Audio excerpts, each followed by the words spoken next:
Salam juang relawan Jokowi.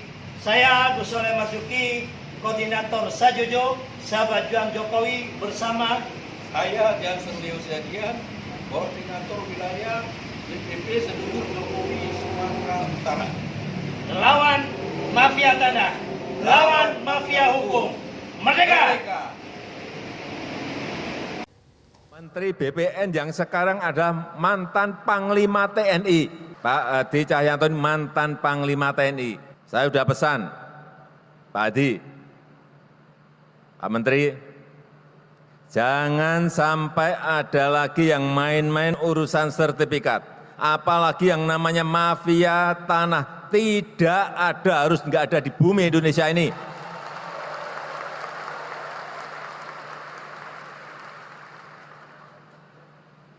Pak Menteri adalah mantan Panglima. Kalau masih ada mafia yang main-main, silahkan detik itu juga gebuk.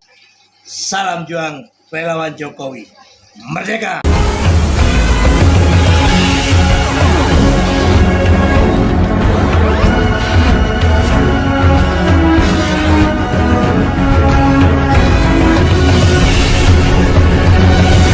Yang luar biasa ya.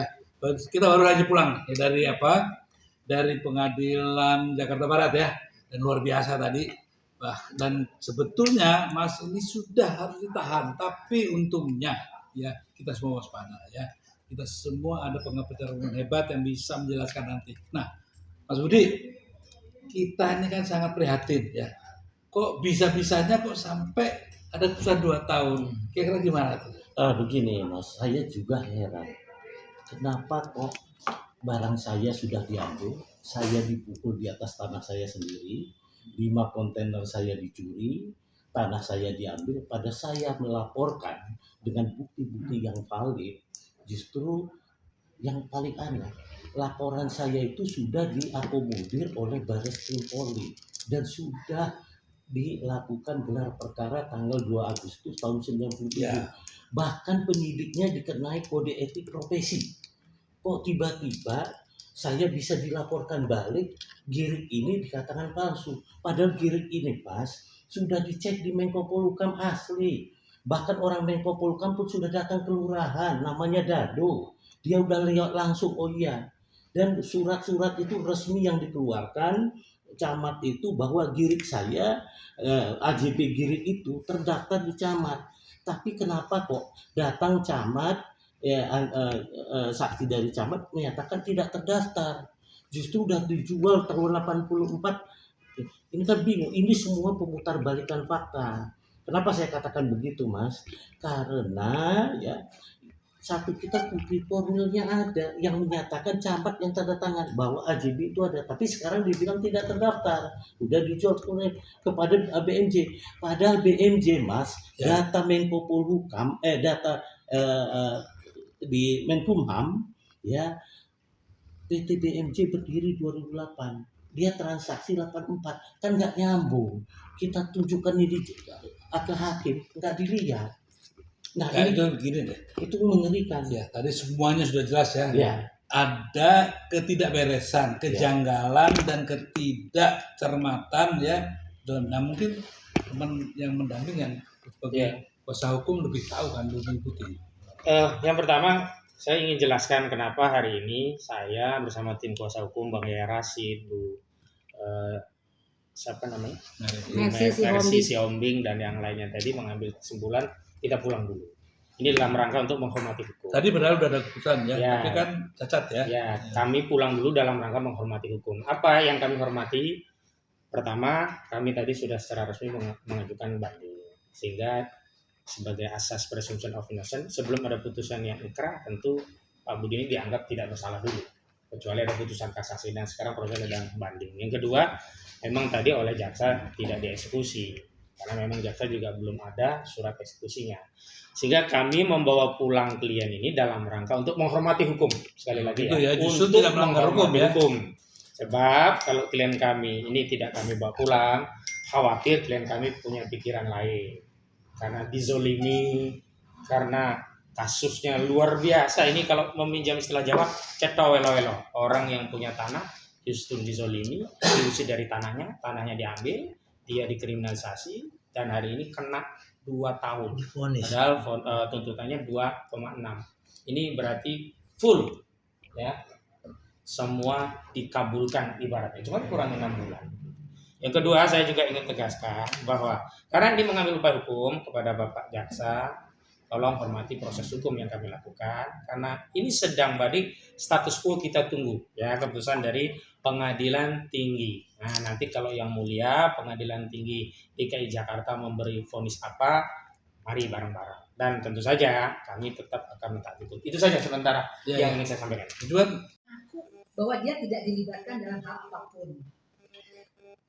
Itulah salah satu fakta hukum ya.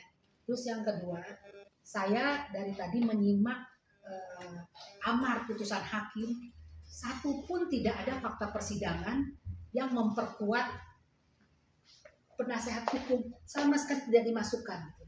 Saya bisa katakan bahwa hakim itu hanya mengcopy paste BAP.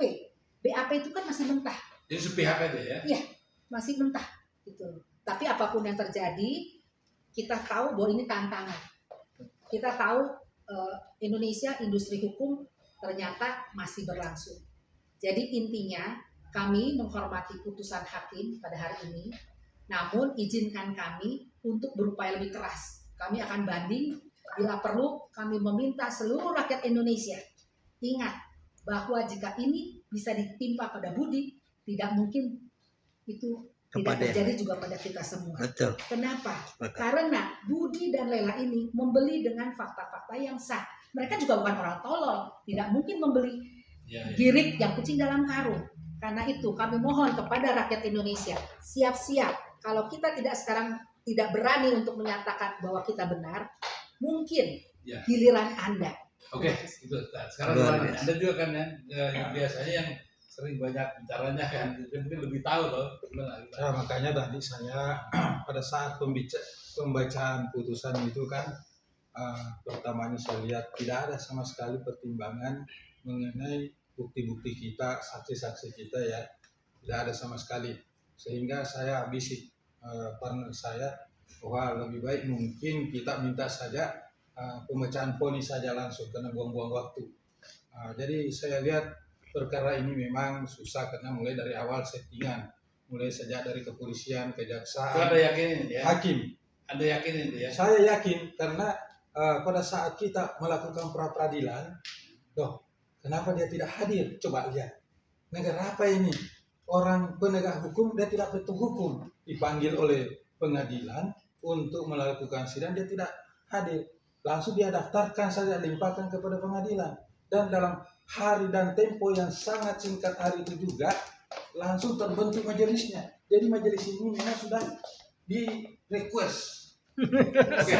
Ada satu hal yang selalu saya ingat ya dari pesan selalu bilang begini, tidak ada satupun ya di persidangan ya di fakta persidangan ya yang bisa membuktikan pihak mereka ya. Nah, betul. Bahwasanya adalah palsu gitu kan. Betul. Gimana? Dan Ya, sangat betul. Satu pun bukti-bukti yang diajukan itu tidak ada sama sekali yang sah dan tidak ada pembandingnya. Semua surat-surat dari penjual yang ditempati membeli Pak Budi itu tidak ada perbandingannya, semua sah dan dia tidak pernah menunjukkan yang mana yang dipalsukan, yang mana yang aslinya. Oke, tapi ini Mas kembali ya. Kan Anda ini kan apa emang biasa begini nih di persidangan memang begini caranya. Jadi begini, kalau pengalaman kami, kalau hakim sudah berpihak, maka dia akan fokus pertimbangan itu mengadopsi pihak mana yang dia setujui. Nah, karena hari ini pihak jaksa, maka semua pertimbangannya dari jaksa yang diadopsi dari. Iya. Di materi penasehat hukum kami, materi pembelaan tidak pernah dikutip atau paling tidak dibantah lah. Misalnya kami katakan ini tidak ada hasil uji laboratorium forensik. Kedua, tidak ada ya penjelasan dari otoritas yang mengeluarkan girik kalau itu dianggap isinya palsu atau keterangan palsu. Ketiga, bahwa Pak Budi itu kan proses untuk melaporkan, menegakkan hukum. Masa orang melaporkan ke aparat penegak hukum dianggap memasukkan akta yang keterangannya palsu, benar atau tidak kan terserah penyidik. Kalau tidak benar kan berarti berhenti. Kalau benar harusnya lanjut, itu aja selesai. Oke, kalau begitu kan tiga-tiganya ya menyatakan nggak beres nih gitu. Bisa nggak saya bilang? Ya, saya bilang, betul. nggak beres. Nah, kalau nggak beres ini kan, tentunya kan ini satu fakta ya, fakta loh ya. Saya juga bersama teman di percepatan reformasi hukum, Baik, ya, baik. mencoba membenahi. Tapi kalau dari ujung ya di hilirnya seperti ini, ya kacau kan? Betul, Nah, betul, kacau. ini contohnya nih, Ibu ya, gak usah sedih ya. Nah, coba kita ingin dengar semua ya. Ini seorang ibu yang masih punya anak-anak yang harus mereka urus ya, hanya karena katakanlah ketidakbenaran yang dipraktekkan untuk, maaf saya katakan, kayaknya kok ini antara ya keadilan dan keuangan gitu kan ya. betul. Nah, ternyata kalau tadi saya dengar, rasanya kok keuangan yang maha kuasa ini ternyata terbukti gitu ya. Udah ganti ya? Iya. Dan ini contohnya gimana? Tolong biar rakyat Indonesia paham betul rasanya bagaimana seorang dipersekusi, dikriminalisasi seperti ini. Kita bisa kan kita katakan dikriminalisasi bisa? Iya. Bisa itu. Secara hukum bisa dikatakan. Itu sudah jelas kriminalisasi karena dia sebagai pembeli Iya. yang Oke. beritikat baik. Iya, udah pokoknya udah Ya. tahu nih gimana Ya. nih gimana. Suaranya Ibu silakan. Speak up. Seluruh rakyat Indonesia supaya dengar jeritan seorang ibu yang didolimi.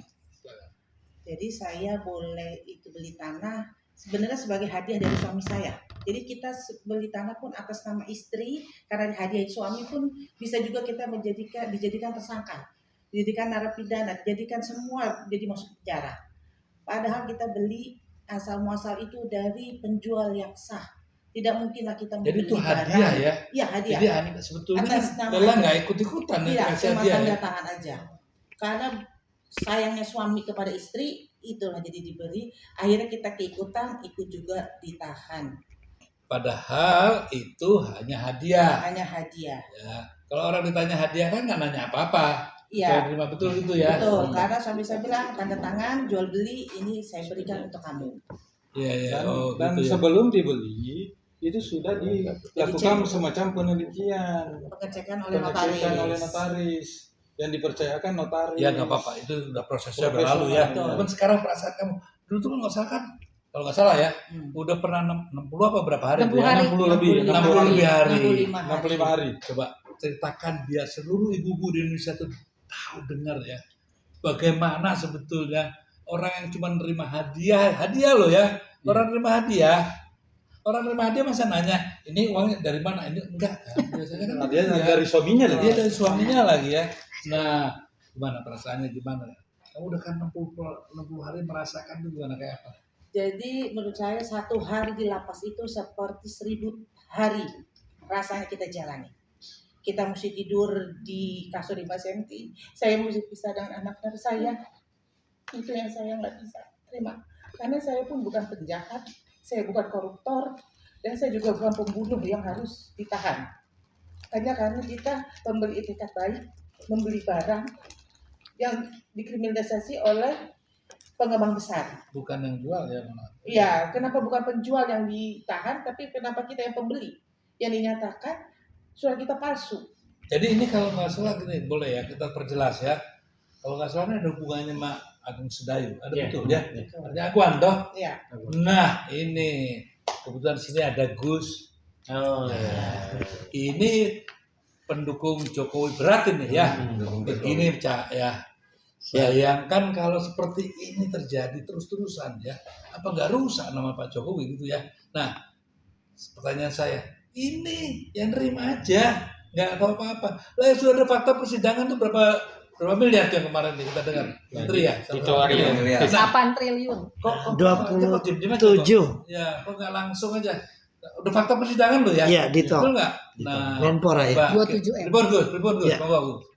Ya, Izin. oke ya. Ya, hatur nuhun. Pertanyaannya ini memang PR berat ya, dan juga perasaan yang mengganjal buat kita para relawan Jokowi, khususnya yang sampai detik ini setia tegak lurus. Bahkan kemarin kami berikrar di Bogor masih setia tegak lurus bersama Presiden Jokowi. Mendengar kasus semacam ini, Mas Budi, maaf, terlalu dekat dengan Mas Budi. Bung Jarot ya, mendengar kasus semacam ini kami sebagai relawan sungguh sangat miris gitu.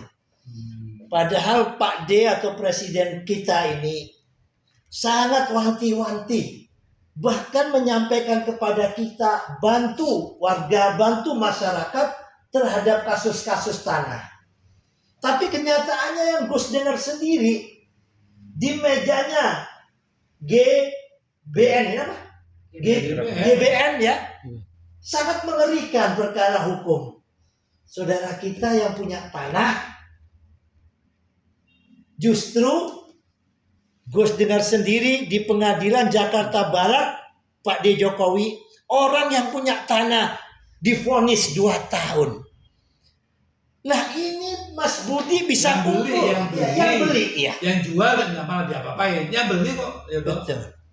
Ya mungkin yang punya tanah, yang dipukul, yang dicuri kontainernya, yang dirampas tanahnya, justru itulah yang dipenjarakan. Apalagi kalau masyarakat awam yang lainnya. Jadi kami mohon dengan hormat lagi sangat kepada Pak D. Jokowi, di sisa waktu yang kurang lebih hanya setahun ini akan berakhir 2024 bulan 10. Mohon Pak D, apa yang panjenengan kerjakan ini sudah sangat luar biasa. Akan tetapi apabila masalah hukum ini pincang, maka semuanya akan menjadi sia-sia. Kami mohon masalah ini diperhatikan. Ini adalah gambaran contoh kecil ya dari masyarakat kita yang teraniaya oleh mafia tanah dan mafia hukum. Belum lagi yang lainnya. Nah, bahkan gini loh Mas, ngerinya tuh gini ya. Bukan hanya mafia tanah, mafia hukum, udah sampai ketika mafia penyelenggaraan negara. Ini kan ancaman ya. Nah gini loh, saya setuju ya kepada Pak Jokowi dan teman-teman di kabinet, Pak Mahfud, ya, juga Luhut ya. Tolong ini diperhatikan, jangan sampai nanti kita ini yang coba ya cuci piring nih ya, ada kotoran. Nanti saya khawatir ya kesabaran rakyat ada batasnya loh ya. Betul. Saya hanya cuma peringatkan, bukan akan nakuti. Itu ya, Mas Budi yang kita takutin. Justru itu, makanya kita pengalaman. Betul. Dulu zamannya Pak Harto, saya juga dekat kan ya, saya sudah ngomongin, tidak ya terjadi. Ya toh. Nah, jangan sampai ada pengulangan lagi. Kan sudah bagus nih Pak Jokowi mengawali semuanya, masa gitu kan, nilai setitik merusak susu sebelah. Nah, begitulah kira-kira yang harus kita perhatikan. Jadi himbauan kita bersama ya. Ya nanti Mas Budi saya berikan nanti kesempatan untuk gimana. Juga nanti para mungkin salah satu wakil yang mintanya apa sih kita. Kalau saya hanya menggarisbawahi ya, hati-hati. Kesabaran rakyat itu ada batasnya. Ya. Jangan sampai tadi ya. Hanya perilaku, ini contohnya juga nih, kenapa nih, ini yang paling penting satu ya. Teman-teman, saudara-saudara di Tionghoa ya, hanya kelakuan segelintir orang ya akan menghancurkan, merusak jutaan orang ya. Coba ingatlah itu, jangan begitu. Kalau betulnya saudara raguan ya, saudara raguan, ini dari saya Eros Jarot ya, jelas ya saya hanya minta kepada saudara, cobalah kalau memang betul loh ya. Saya cuma dengar saja, betul periksa lagi. Mungkin aja Anda tidak mengontrol secara baik ya. Mungkin Anda bukan langsung, tapi institusi di mana Anda yang menjadi sentral figurnya ternyata bukan hanya ini saja. Saya dengar banyak hal ya yang ditimbulkan sehingga menyebabkan kesengsaraan seluruh ibu tadi ya. Bagaimana kalau istri Anda diperlakukan seperti ini? Bisa nggak? Mau nggak? Gitu kan? Betul. Bagaimana kalau anak Anda diperlakukan seperti Mas Budi? Gitu? Nah, tolong dipikirkan. Satu hari, kalau begini terus, saya yakin akan datang masanya di mana rakyat sudah tidak bisa lagi. Nah, tidak ada satu kekuatan di negeri ini, sepengetahuan saya, yang bisa ya mencegah dan menghentikan rakyat sudah bangkit dan saya sebagai orang yang mendukung Jokowi kita ya Mas. Ya. Tidak mau gitu dong, hanya gara-gara kelakuan orang-orang yang nggak jelas ini. Ya. Jadi saya perhatikan, nggak ada hubungan sama aseng-asong, nggak ada saya. Saya hanya ingatkan ya, bahwa tolong Anda ini mewakili ras ya, tentu yang jangan sampai rasa banyak kok teman kita baik banyak ya. Betul. Tapi kalau yang begini bahaya. Nah ini juga nih, ya maaf ya, saya harus katakan, nggak apa-apa buka ya. Coba nih teman-temannya, saya tahu ya. Coba Mas Antoni Salim, ya, Mas Dewi, segala gitu, duduklah sama-sama ya. Cobalah kita sama sebagai warga ya, kita membangun sebuah komunitas bangsa yang lebih dingin. Ya. Jangan lagi banyak gara-gara uang. Ya Gus, orang kok sampean bacain ayat-ayatnya tuh ya. Negara berketuhanan seperti apa. Nah tapi sebelum saya lebih jauh, Mas mungkin ya ada statement terakhir gimana? Apa sih yang Mas inginkan dan yang mengharapkan dari apa yang semua diperjuangkan selama ini? Gimana Mas? Terima kasih Mas Dada. Kepada seluruh rakyat Indonesia, ada dua hal yang saya inginkan. Kalau masalah hukum, karena ini tadi perintah penahannya tidak ada, eksekusinya tidak ada, ya mari saya berharap pengacara saya nanti ada semacam nunggu sampai putusan ingkrah ya. Ini belum ingkrah, jadi saya berharap ingkrah dulu. Itu yang pertama, karena memang kami selama ini pun dalam persidangan 25 kali itu ya membuang energi yang luar biasa untuk mendekatkan kebenaran. Itu yang pertama. Yang kedua, kepada seluruh rakyat Indonesia tolong diawasi. Seluruh ahli hukum bisa mengecek di agreement ini, di bawah ini. Ya, di bawah ini nanti bisa dicek, di situ ada BAP, ada bukti kepemilikan saya, ada bukti kepemilikan Agung Sedayu. Mari kita bawa ini ke ruang publik. Mari kita buktikan kebenaran yang sebenarnya. Oke, ya. Oke, itu yang paling penting. Mungkin kita juga nggak fair kalau masih ya. Gimana? Ada pesan apa kira-kira buat ibu di Indonesia ini? Ya. Ya. Jadi sebetulnya ibu biasanya kan terima tanah rumah itu dari suami ya. Tapi kalau saya tiba-tiba nanti habis terima hadiah dari suami kita di penjara, agak repot juga jadinya kita ibu. Jadi ibu jadi mungkin jadi ibu jadi takut jadinya terima harta dari suami. Itu pesan yang paling ini. Artinya hati-hati kalau suami masih hidup, mungkin perlu juga ya dipertanyakan, diperjelas karena bisa aja kriminalisasi terjadi ya kan. Istrinya di bawah. Oke, sekarang mewakili ya kuasa hukum ya. Kira-kira apa sih yang diharapkan? Contohnya gini, kita kan memperjuangkan perbaikan ya, perbaikan pelaksanaan hukum dan penegakan keadilan di lembaga peradilan. Kira-kira gimana? Kalau namanya silakan. Iya, saya kecewa. Jadi putusan tadi justru mengkonfirmasi mafia peradilan itu ada dan ada. Tadinya kami berharap ada putusan yang berkeadilan sehingga kami bisa memberikan pledoi umum kepada aparat penegak hukum bahwa praduga publik tentang adanya mafia peradilan itu tidak benar, tidak ada. Tapi dengan putusan hari ini nyata ya. Justru makin menguatkan, mengkonfirmasi. Apa parameternya? Di antaranya tadi ada administrasi yang belum disiapkan, ternyata putusannya ada. Kemudian kami menunggu lama untuk membacakan putusan.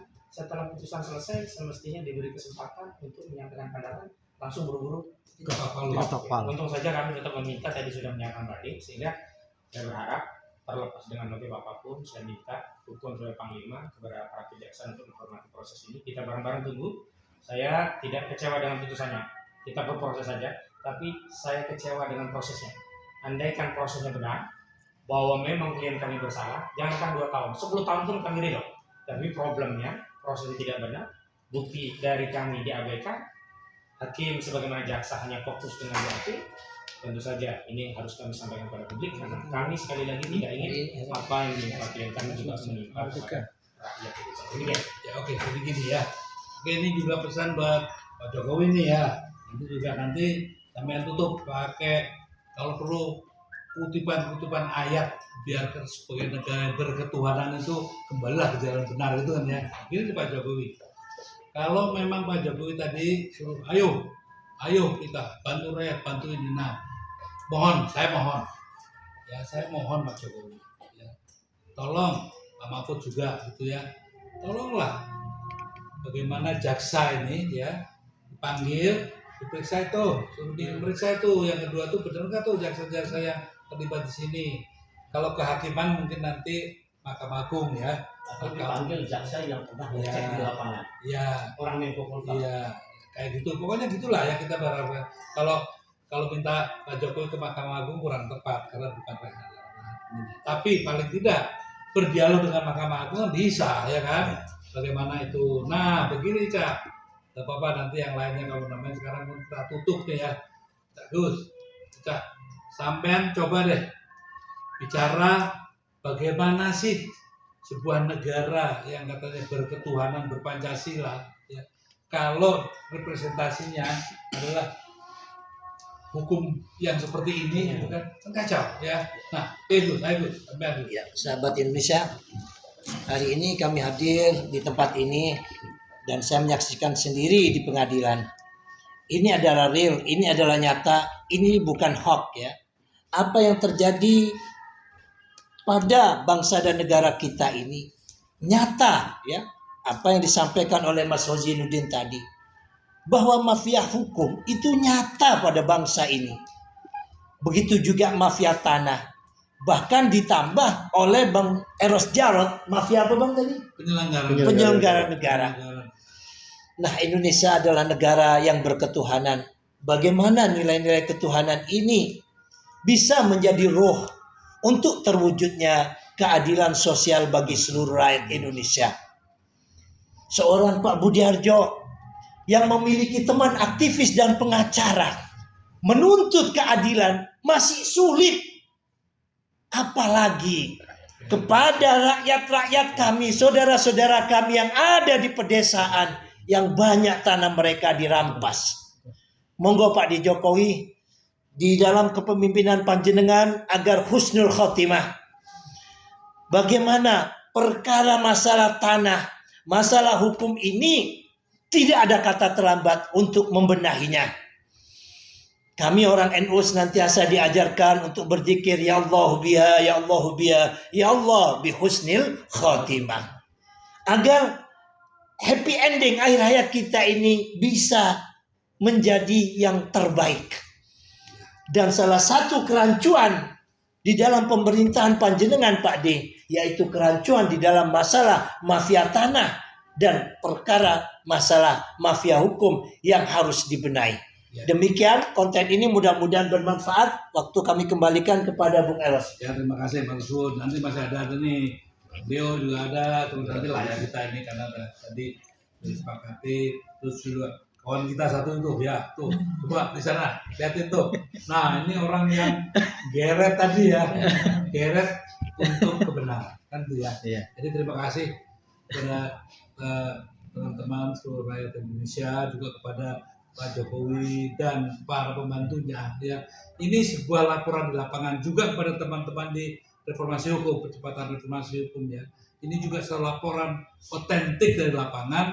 Mudah-mudahan ini bisa menjadi bahan pertimbangan, perenungan dalam mengambil kebijakan yang akan datang. Terima kasih ya, dikuatkan.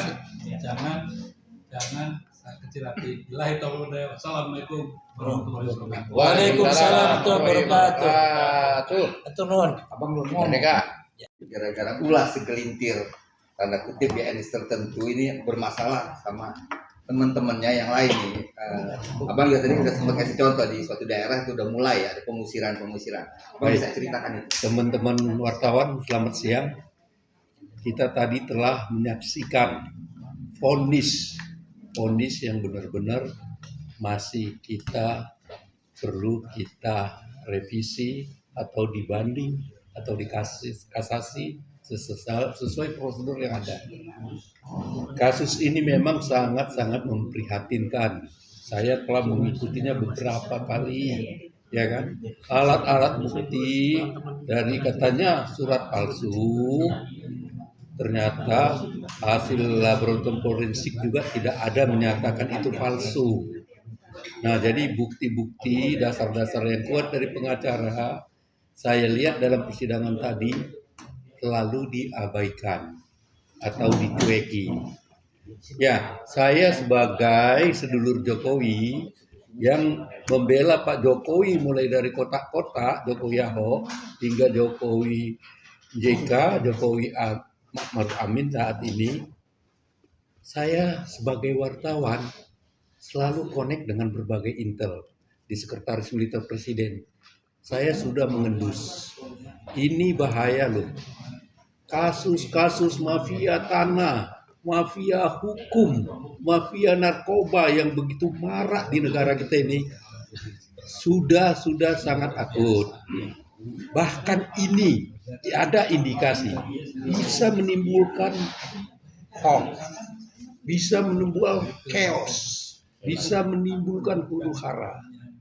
Salah satu dari informasi yang saya dapat dari Riau, sudah ada pengusiran antar etnis tertentu gitu loh. Jadi sebelum mengakhiri jabatan Pak Jokowi ini, saya selaku sedulur Jokowi menghimbau Pak Jokowi, perhatikan hukum ini Pak. Perhatikan mafia-mafia hukum, mafia tanah, mafia narkoba. Ini sangat membahayakan pada generasi kita terus nanti. Jadi dengan adanya vonis ini, ya perlu diperiksa itu mulai dari jaksanya, mulai dari hakimnya. Penyidiknya ya sudah jelas itu sudah salah. Jaringannya. Ini jelas-jelas ya dari persidangan tadi kita lihat aneh sekali. Banyak dalil-dalil yang disampaikan oleh pengacara selalu diabaikan. Dan saya sebagai wartawan selalu mendapatkan kasus seperti ini di mana saja. Dan mengherankan loh ya. Saya mengherankan di DKI masih terjadi begini loh.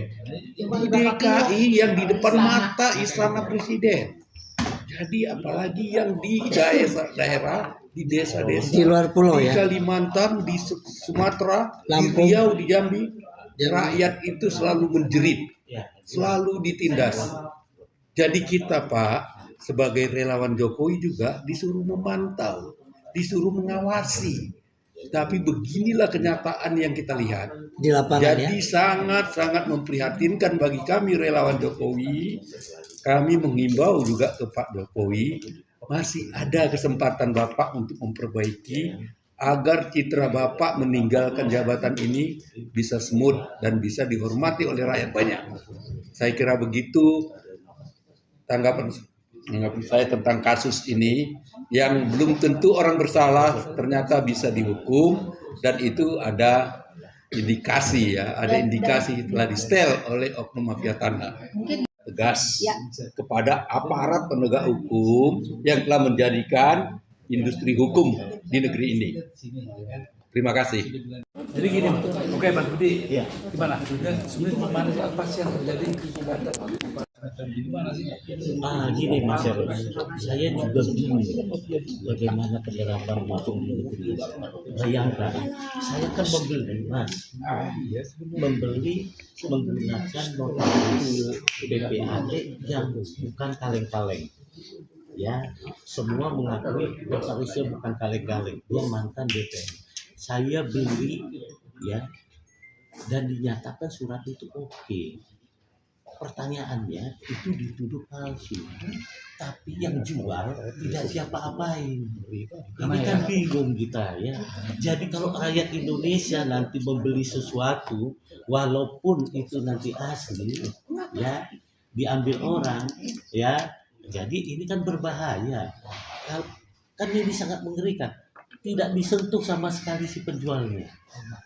Nah, jadi setahu saya ya kita beli dengan harga yang pantas pada saat itu, kita dituduh memalsukan, menempatkan palsu. Kalau itu tahu palsu saya juga nggak beli. Jadi tapi yang jual itu sampai sekarang nggak diapa-apain. Oh itu makanya itulah yang namanya rekayasa. Iya. Salam juang relawan Jokowi. Merdeka!